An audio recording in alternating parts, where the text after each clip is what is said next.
Welcome to the deep dive. Today, we're tackling something I think, well, a lot of us can relate to.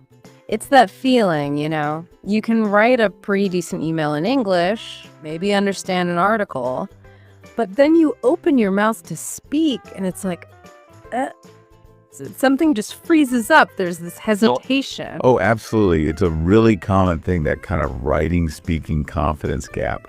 Our source material really digs into why that happens. And fundamentally, there's just different skills, aren't they? Right. Writing, you've got time, you can pause, you can edit, look things up, speaking. It's all happening right now in real time. Totally instant. And that's where the nerves kick in, I guess. Exactly. The fear of making mistakes, Yeah. worrying about your accent, maybe feeling a bit embarrassed or judged. It's a big psychological hurdle. Yeah, it feels very psychological. It really is. And, sometimes the way we learn languages, focusing so much on reading and writing in classrooms, Yeah. it doesn't always give us enough of that actual, speaking practice, the kind you need to build real confidence. Which is exactly why we're doing this deep dive today. Because getting over that hurdle, building that speaking confidence, it's not just about sounding better. It genuinely helps your fluency overall, doesn't it? Makes you less anxious. Massively. It improves everything. Communication gets clearer. Understanding deepens. You can actually express what you want to say. So that's the mission for this deep dive. We've looked at a guide focusing on exactly this, building confidence in spoken English. Yeah. We want to pull out those really practical steps, both the psychological tricks and the actual practice stuff to help you get from hesitant to, well, more assured. Sounds good. So where do we start unpacking these strategies? What's step one? Well, the guide really stresses something that sounds basic, but maybe we overlook it. Listening skills. Yes. Foundational. It makes sense though, right? You can't really respond confidently if you haven't properly understood what was said in the first place.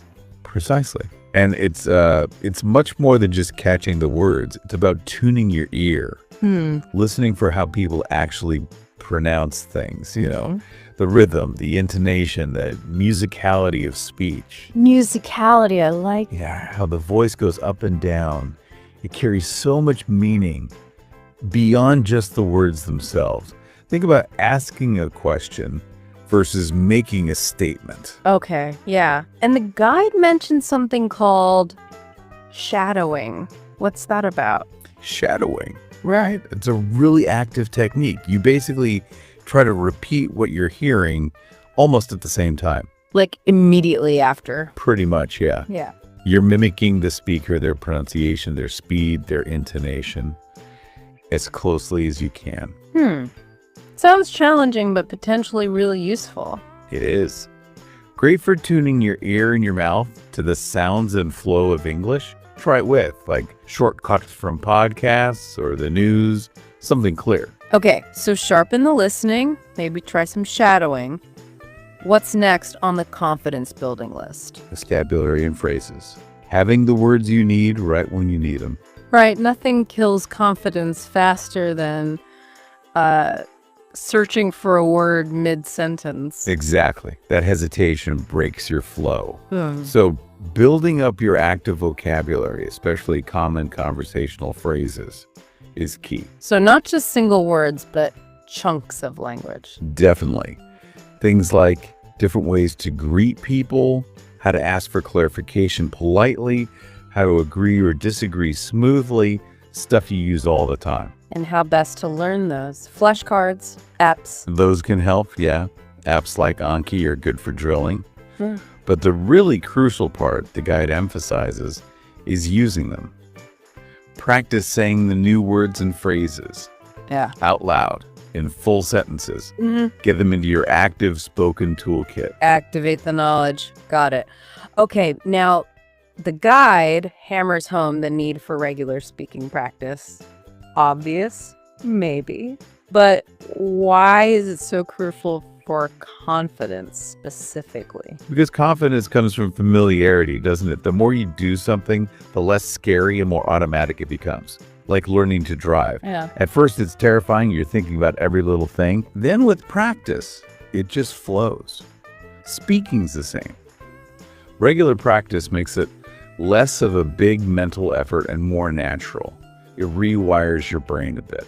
So what counts as practice if you don't have someone to talk to all the time? Anything, really. Seriously, even just talking to yourself in English works. Really, like narrating your day. Yeah, describe what you're doing, what you see. It gets you forming sentences, thinking in English. Then there are language exchange communities, conversation clubs, online or offline. Practicing with other learners can feel less pressured initially. Yeah, less intimidating. And apps like HelloTalk or Tandem are great for connecting with native speakers too, for that real-world practice. Okay. The guide also mentions starting small. Don't try to run before you can walk, basically. Exactly that. Build momentum. Start with simple sentences, familiar topics, your hobbies, your daily routine, things you're comfortable with. Stuff you know well. Right. Then, as you feel more confident, you gradually tackle more complex subjects, use more varied vocabulary. It's a step-by-step process. Avoid overwhelming yourself. Makes sense. And what about using role play? Practicing specific situations. Yeah, that's another great strategy. Yeah. It can feel a bit weird at first, maybe, A little artificial. perhaps. But think of it like a rehearsal. Practice ordering coffee, asking for directions, maybe a simple job interview scenario. You could do it with a partner or even just by yourself, playing both roles. Okay. And a really good tip here, record yourself doing it. Ooh, listening back to yourself. That takes courage. It does, but it's so valuable. You can hear where you hesitated, maybe where your pronunciation could be clearer. It's objective feedback. Right, self-assessment. Okay, let's talk about the big one, mistakes. The guide says, don't fear mistakes, learn from them. Easier said than done, though. Oh, absolutely. That fear can just shut you down. But it's so important to try and shift your mindset. Mistakes aren't failures. They're just information. They show you what you need to work on. Like signposts. Exactly. Signposts on the learning journey. Try to notice why you made the mistake. Was it grammar, vocabulary, a slip of the tongue? Ask for feedback if you can. And maybe even keep a little journal of errors and corrections. It helps solidify the learning. Actively engage with them. Don't just ignore them. Okay. Related to that is the idea of focusing on communication, not perfection. Yes. This is huge. The main goal is just to be understood, right? Yeah. Getting your message across. Of course, we want to improve grammar and pronunciation over time, but don't let the quest for perfection stop you from speaking now. Honestly, most listeners care more about understanding your meaning than about flawless grammar. Think about when you hear non-native speakers of your own language. That's true. If I get the gist, a few small errors don't really matter. That's actually quite freeing. It is. Takes the pressure off. Okay, shifting slightly. Yeah. The guy talks about mindset stuff, positive affirmations, visualization. How does that fit in? Mindset is massive in learning anything. If you constantly tell yourself, I can't speak English well, guess what? It becomes a self-fulfilling prophecy. Right. So positive affirmations, consciously saying things like, I am getting better at speaking English, I can communicate effectively, they help counter that negativity. And visualization. Picturing yourself speaking confidently in different situations.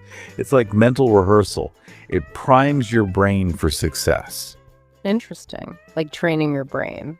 Kinda, yeah. And simple things like deep breathing or mindfulness techniques can really help manage that physical nervousness before or during speaking. Good tools to have.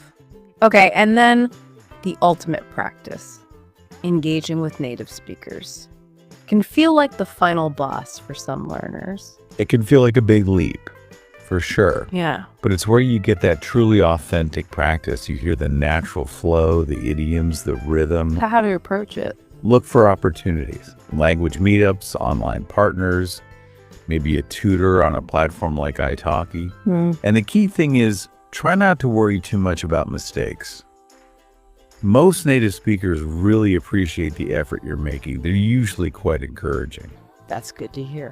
And finally, on strategies, the guide suggests recording yourself regularly. We touched on it with Roleplay, but why is ongoing recording helpful? It gives you concrete proof of your progress. Ah, okay. You record yourself now, maybe reading something or just talking.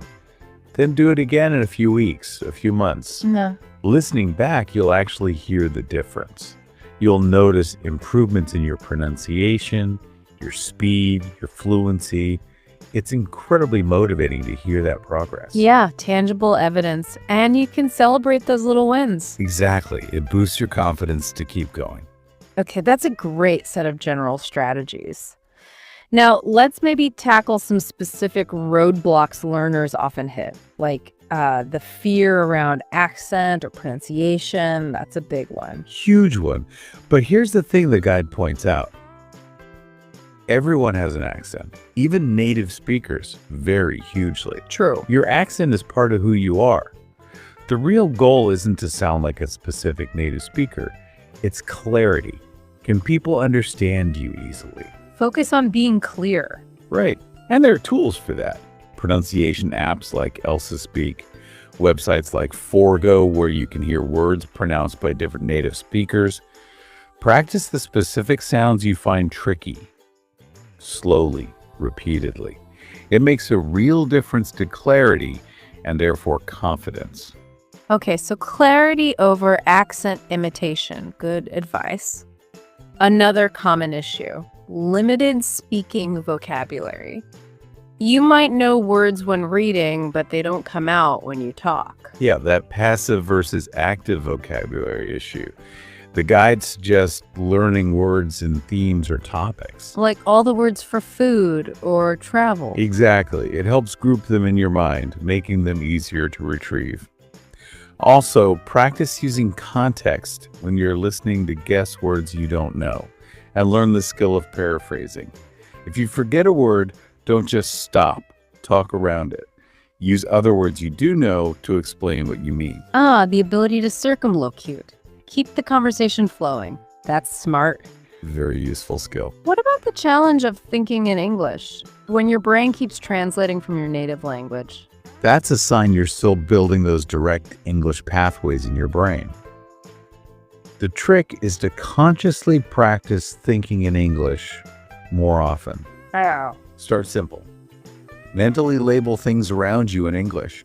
Table, chair, computer. Try having little internal monologues in English during the day. Like narrating again. Yeah, okay, now I'm making coffee. I need milk. Stuff like that. Practice talking about your immediate environment out loud. It makes thinking in English more automatic over time. Creates that immersion, even inside your own head. Okay.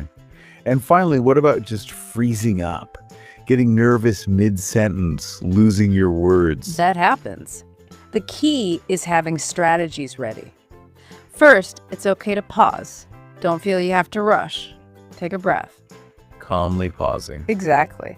And use filler phrases naturally. Well, let me see. Actually, they buy you a second to think without awkward silence.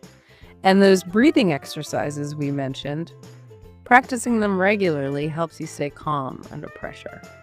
So having coping mechanisms ready. Oh, got it. Now, technology, it's everywhere in language learning now. What are the highlights from the guide? Well, technology offers so much support. You've got your basic language apps like Duolingo or Babbel, great for vocabulary and grammar foundations. The basics. Then more specific apps focus on speaking. ETS Speak, ESA Speak, they give you feedback on your pronunciation, sometimes using AI. Pronunciation feedback useful. Definitely. Online tutoring platforms like italki connect you directly with native speaker tutors for practice. Personalized help. Yeah. And those language exchange apps, HelloTalk, Tandem, Great for finding partners to chat with. Right, we mentioned those. The guide even touches on VR, virtual reality. Yeah, it's still emerging for language learning, but the potential is huge. Imagine practicing real-life scenarios, ordering food, giving a presentation in a super realistic virtual environment. Wow, immersive practice. Sounds cool. Could be very powerful for building confidence in specific situations down the line. Okay. So to make this more concrete, the guide laid out a sample 12-week plan.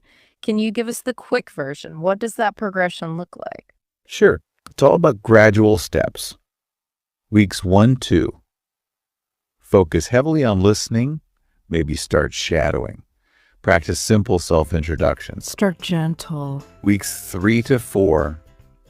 Really ramp up vocabulary, learn conversational phrases, practice using them in sentences. Building blocks. Weeks 5, 6.